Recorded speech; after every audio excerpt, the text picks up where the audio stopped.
Hey, welcome back to the podcast. I'm not sure if this podcast is for you. As I look through the thousands and thousands of Instagram questions, stories, conversations I'm having with people, I know Jason and Jeff the same.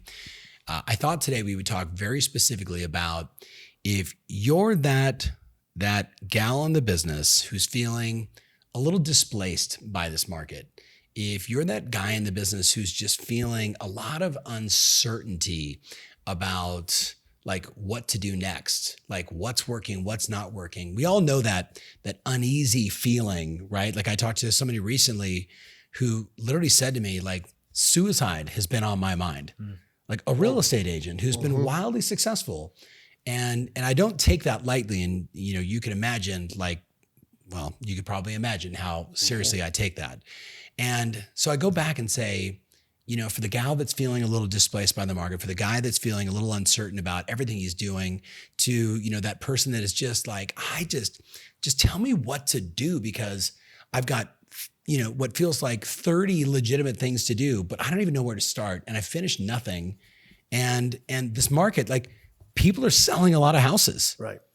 They're not. So I'm not sure if this is for you, but if it is for you, my hope is that in the next, 20 minutes that we give you some very tactical sound advice of exactly what you should do. So I'm going to lead us off.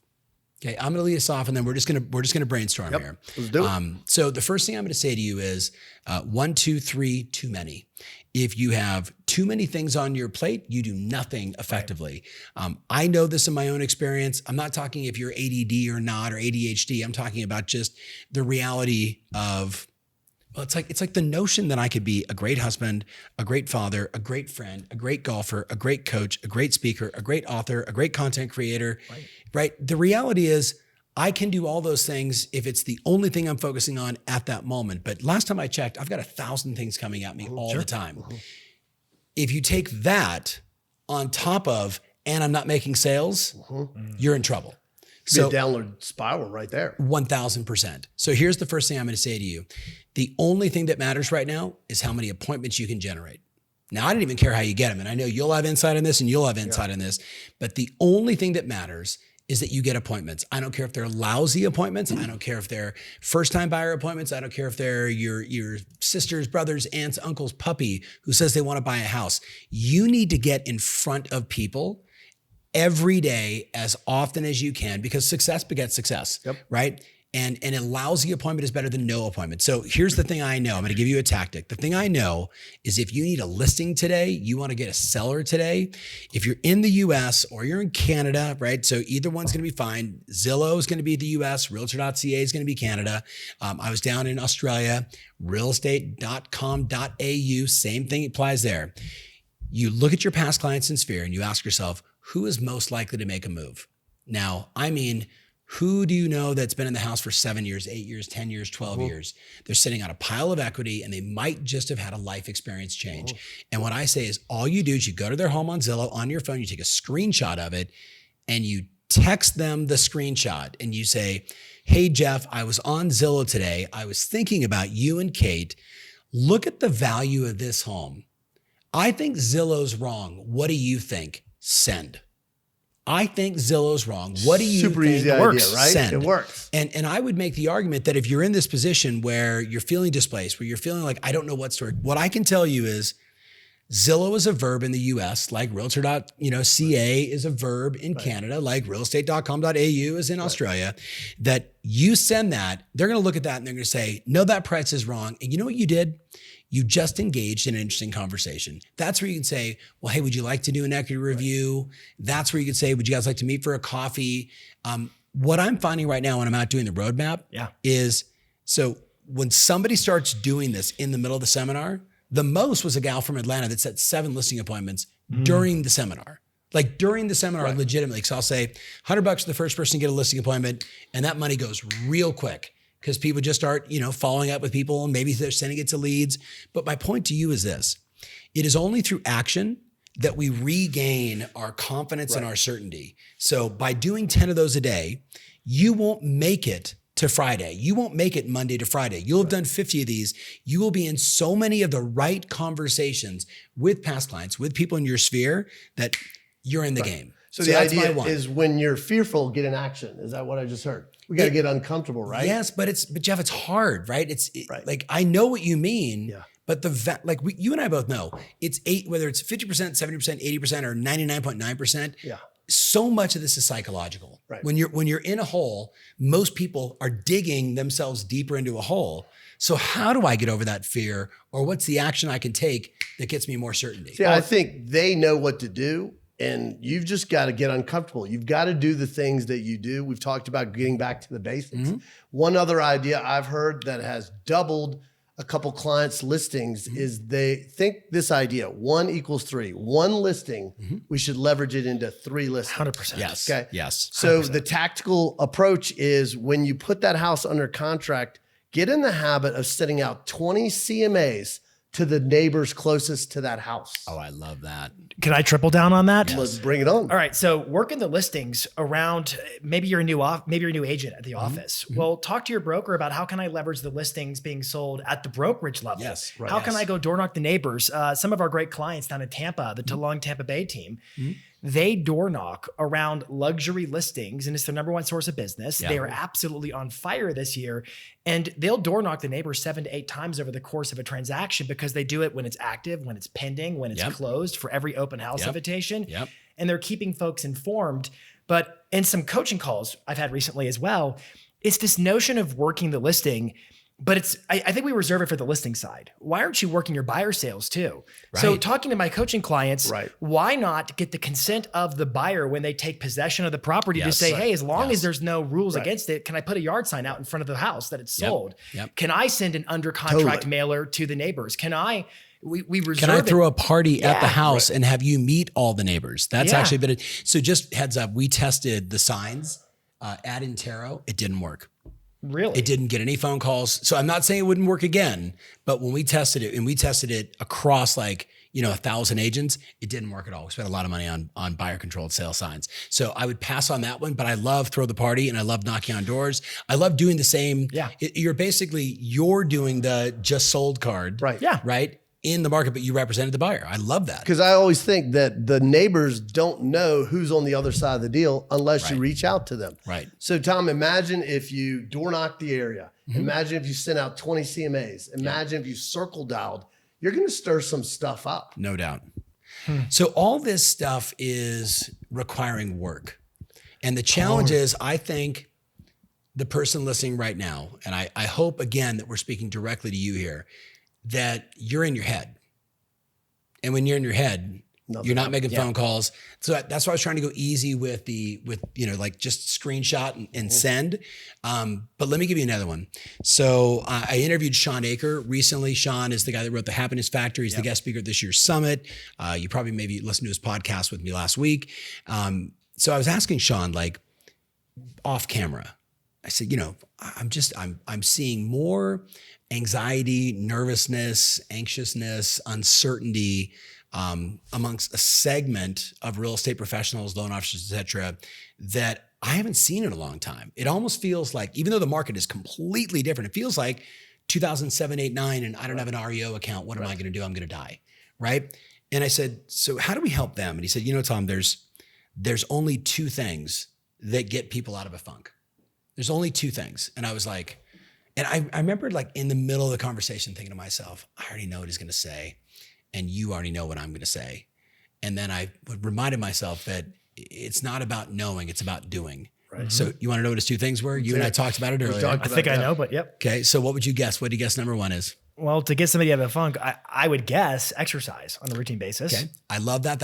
So it's more psychological here, not physical, but then there's no doubt. Can I take a second stab at it? Go ahead. All right. Maybe if I'm wrong again, I'm done. It's okay. I would guess that when you focus on others' needs instead of your own needs. That was number 2. Okay. Yeah. That would be one of them. Yeah. So number 1, he said, is have 3 unique gratitudes every day. That's good. Have 3 unique. And I remember saying to him, Sean, okay, I've been doing gratitude journals for 20 years. Right. But for my person listening right now, I'm talking to you. By just simply declaring, hey, 3 things I'm grateful for. Today I'm grateful for being with 2 friends, Idris flying in, coming out of their way to be with me here now, to write for a couple of days. I'm super grateful for that, right? I'm grateful to be in this magnificent house, this space, in this environment where I can be creative. like not just doing the same gratitudes over and over again, but every day forcing yourself to just observe that there are some remarkable things going on in your life. And we sometimes forget like the simplest little things of just having a nice, cold, whatever beverage in front of you. Like, I'm grateful for that, right? Mm-hmm. Simplifying. But we know when you verbalize it and say it out loud, that's the game changer, right? The second thing he said was, it's contribution to others. Yeah. He said, when you're in your head, you're only focused on one person. That's you. So his second thing was, I want you to send a video or a text message to someone in your past that did something remarkable for you. Someone, your third grade teacher that was the most inspiring, that got you to write. Or that's a great idea. Right? You really think about it. So I took on this discipline, right? And I've done gratitudes forever, but I told you, I started sending text messages to people that I've known forever. And what's happening is the response that you get, like people are so moved by it. But here's a little pro tip. If you've ever asked me a question on Instagram, what if I told you the reason I started doing Q&A on Instagram is I was in my head, that things were hard. I was traveling a lot. I was on the road. Maybe I was feeling lonely. Do you know what I mean? Like missing my family, and like I'm working hard. And I was like, okay, I can sit in this pity pot party, or I can do one thing I know makes me feel better. I can help people. So who's got a question on Instagram? That's how it started for me. I would wager that your first idea about the sending the Zestimate, I think it's worth more. That in and of itself has a similar strategy because it makes the focus them and their best interest. Yep. It gets you into conversations to learn about what are their roadblocks, what's stopping them. Right. And all of a sudden you're out of your own, like, why am I not creating traction in my life? And you're Being now resolving their issues. Bingo. It's a smart move. Yeah, it really does serve both. I didn't even think about that. It really does. Okay, what's another tactic that she could do immediately to get in the game and to just feel better, feel confident? Because she's just one move away. That's all it is. Do you understand that? Like she's one win, one success, one escrow, one new listing away from going, all that funk's now behind me. To me, I'm a big fan of, we're in a relationship business. Get in the habit of every 2 to 3 times a week, going to lunch, having happy hour, going to lunch, get connected with people again. Right. Talk to people. Just like have past clients, friends. Yes, friends. Just be normal. Get out there and just connect with people. Right. We've been so sheltered to some degree the past couple of years. We've got to put ourselves back out there and connect with people. Yep. You just never know where business can come from. And what are they going to ask? How's the market? Yeah, what's going on? How are you doing? That's all we ever want. I mean, in the spirit of that, it's also getting involved maybe at your office to know other agents, but also being mindful of you are the sum average with the people you spend time with. And so ensuring that you're spending time with people who inspire you and motivate you. Yep. It could also it could be like networking groups with other vendors in your area. Yep. There's lots of ways to get connected with other people, so long as you're choosing people who lift you up and they're not just gonna, cry on you, so to speak. Yes.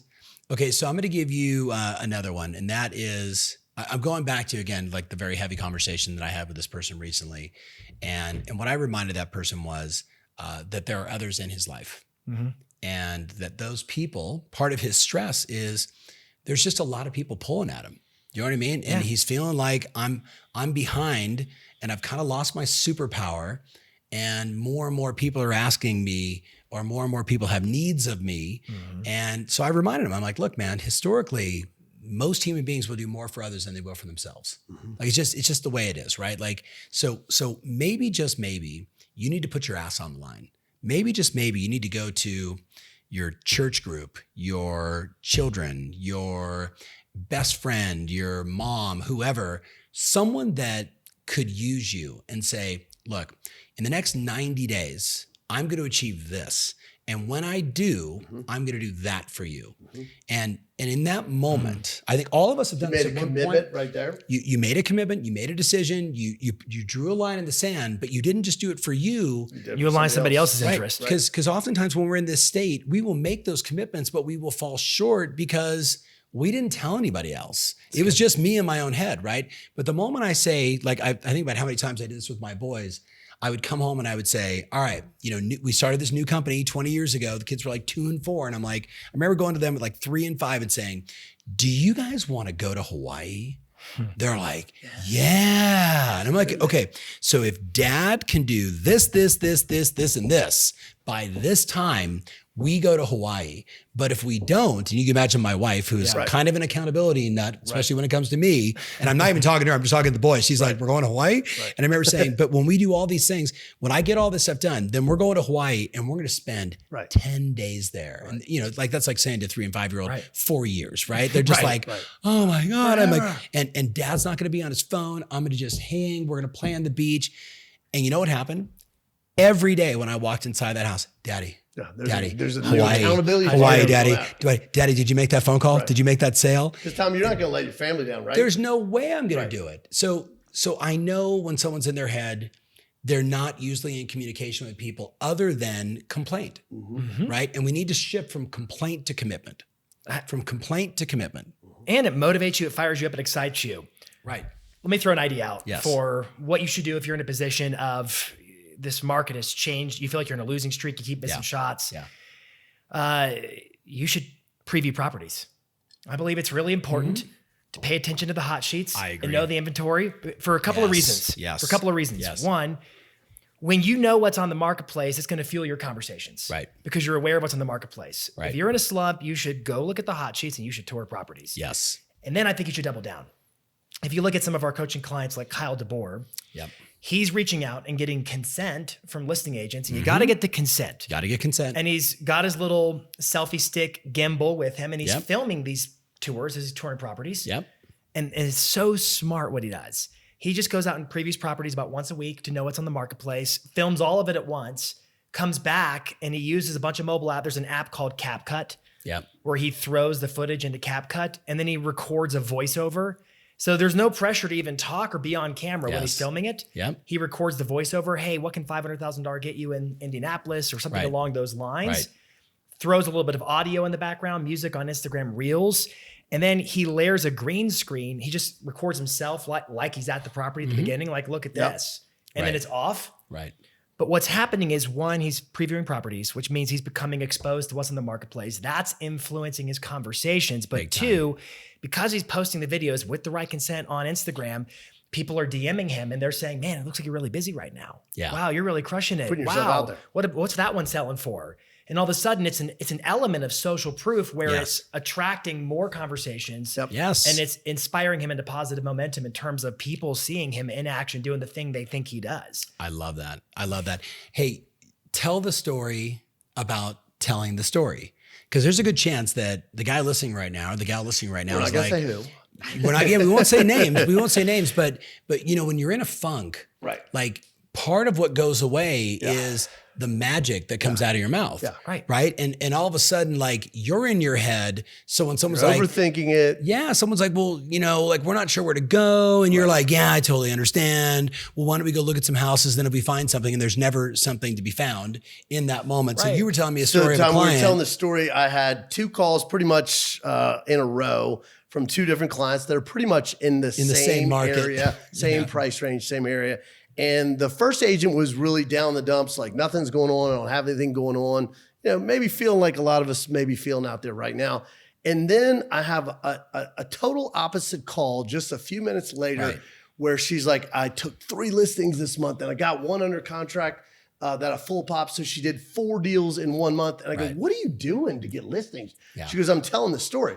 I'm like, I'm sorry, what's the story? What's the story? She goes, a couple years ago, I noticed that there was craziness in the market. And I went home to my family and said, we're moving. She goes, I knew I could get 5 to 10% more than I thought. And her husband said, like everybody is hearing right now, I know I could sell, but where will I go? Where am I going to go? I don't want to be displaced. And she said, we'll figure it out. I got a plan. We'll do it. She had a can-do positive attitude and she got the house under contract. They didn't know where they were going to go. So they negotiated a 90-day rent back. They negotiate Airbnb. The bottom line is it all worked out. And she's telling that story like, I can do it for you. Where did she tell the story?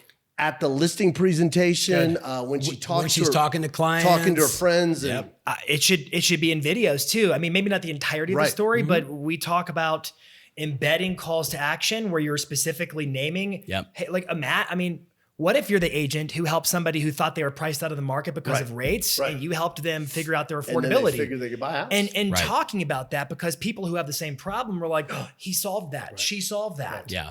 But you know what, on tagging along that, we hear so many great stories in this industry. Well, those stories are now your stories, whether you did it or somebody did it in your office. We could say, I heard this story the other day in one of our office meetings. Right. You know, another one of the top agents said, and then you tell the story. And what we know is, as human beings, we're storytelling machines. Right. Sitting around the campfire, the elders passing down the generational stories of how we do it around here.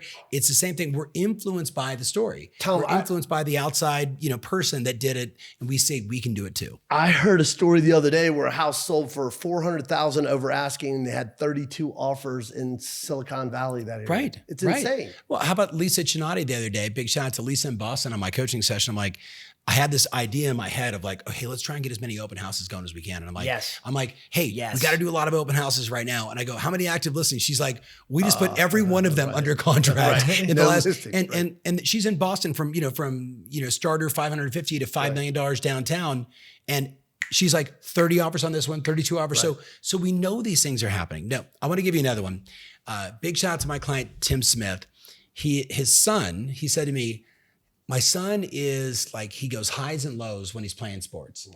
And he said, so I was looking for a book that was about mental toughness for young athletes. And he said, Tom, my son and I read the book, listened to the audiobook together over and over again. He said, it's the single easiest to do mental toughness book I've ever read. It's called Mental Toughness for Young Athletes. I'm going through it for the second time right now.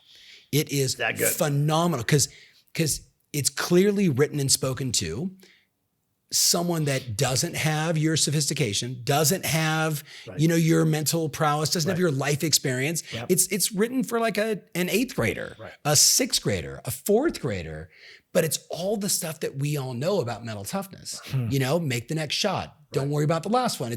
So I encourage you to listen to that. And I really was thinking not just that wonderful book, but instead, what I really want you to do is if you're truly in a little funk, there's a good chance that if I opened up your YouTube on your phone, I'm going to see a bunch of stuff that I shouldn't see. I'm going to see that you're watching things you shouldn't watch. I'm seeing, it's probably news. It's probably what's going on in the world of politics. It's probably the whole world's falling apart.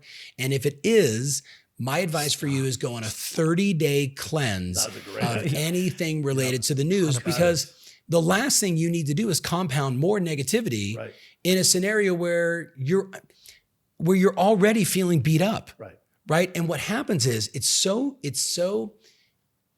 don't know if the word's innate. It's human nature that when we are down, we find more down. Yeah. We look for more down. It makes us feel better. Right. Well, at least I'm not that person. Or they got it worse than me. Right. But the challenge is, that creates the downward spiral. That keeps you in the funk. So I would say to you, like, I'd go 30 days, no news, no media. If a major war breaks out, someone's going to let you know. Like if something really bad happens, someone's going to let you know. You don't need to know. Just have emergency alerts on your phone. Right. I would even argue you don't need them. I had a client just say to me, tell you about it. Well, someo's going to let you know. Did you hear about that? Yeah. Well, someone's going to let you know when something really bad happens. And you know what actually told me that? And I know that could sound a little crazy, but my mentor, Mike Vance, said to me, the best thing you can do is just turn off the news. And now he was saying this back in like the 70s, the 80s, the 90s. And he said it to me when I was starting my company. He's like, you just don't need the distraction. You're going to have enough highs and lows as a startup. You're going to have enough moments where you're going to feel like quitting. The last thing you need to do is pile on the negative news. And we know today that headlines only do one thing: terrify you to click, terrify you to read more. So cut it off. Yeah, it's like eating junk food. You're going to feel gross when you eat that. Right. And what's more, I think about just human nature is what you focus on expands. And so if all you're focusing on is negativity, it's self-fulfilling to attract more of that, because you're like, oh, look, that's negative, that's negative, that's negative. Everything's negative. And so it's what you're saying. It's the hard switch to surround yourself with people who are optimistic and inspiring to you. Intake media and intake content that's inspiring to you. And then watch what happens. Gratitudes every day, sending one text message every day, sending 10 of those, hey, I know your home's worth way more than this. right? Playing out the fact of this estimate. Can I play off that one more? Go, yes. So I'm thinking about Andy C. And Andy C, his classic, he door knocks his neighborhood once a month with an updated market analysis for all the neighbors. Yeah. And the dude is one of the top performing agents in the country consistently. Number 4 last year on the Wall Street Journal list, just announced on the top 1,000. And there's so much power in the activity of knowing your neighbors. And so here are some of the takeaways that I believe could be really ripped off and duplicated from Andy. Yes. One, it may be hard in the beginning to door knock the neighbors. Yep. But every time you do it, every time you make that lap and it's one more, you get to know the neighbors. And Andy would tell you they spill the beans about rumors, about rumors of who's thinking about selling. And you become the person who knows all the information nobody else knows in the underground of your marketplace. Yep. And it's just like the Zestimate message that you would send to your database, whereby you are giving people information. It puts you in a position of contribution that then primes conversations where it's not about you, it's about you helping people determine what their next move is. And that's the essence of being a real estate professional, is helping people move forward in their lives. And if you're not in a modality of helping somebody move forward in their lives, that's what you have to change. And Jason, most people, they get scared about door knocking because they're afraid that they're going to get their door slammed in their face or people are going to be rude. I hear it over and over again. People are super nice. They never slam the door because they just don't answer. They're in the shower, like, don't answer. Somebody's out there. The ones that want to talk to you will answer the door. Yes. It's not that hard. And the more often you do it, if you commit to an area, you'll get more answers over time because you're going to build rapport and you're going to become known and you're going to get familiarity and all those benefits. Can I give you a great idea? Yeah. Give it to her. This is a little old school idea, a little video that you should be shooting, and Tom will recognize this. Jason probably as well. It's the have, need, know. What do you have coming up? What do you need?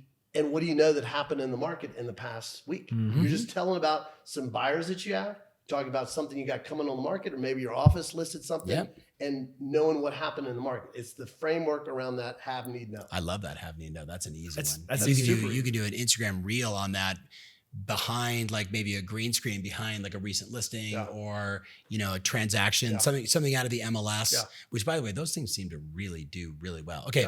I don't want you distracted on videos. I want you doing your thing. Do that video too, but like, don't get distracted by green screen. Okay. I'm going to give you one more. My son was going into the 9th grade and I could tell because he was switching from one school to a different school and only a small percentage of the boys were actually going to go into the next school. And it wasn't all of his pals, right? So, kind of junior high into high school. So, so I said, you know what? And my son, Michael, right? He's very analytical, very high IQ, very organized. And I said to him, we're going to go to Tony Robbins. And I only want him to learn one thing, the adjustment of your chest. And it's on the first day of the Unlimited Power Fire Walk experience. And I just remember it was literally the only reason I was at the conference. Like, I just want my son to get that when he just puts his chest out and his shoulders back, the way Tony describes it, he's like, you instantly go from like, to Superman. It's true. To Wonder Woman. I can do anything. It's a really hard market.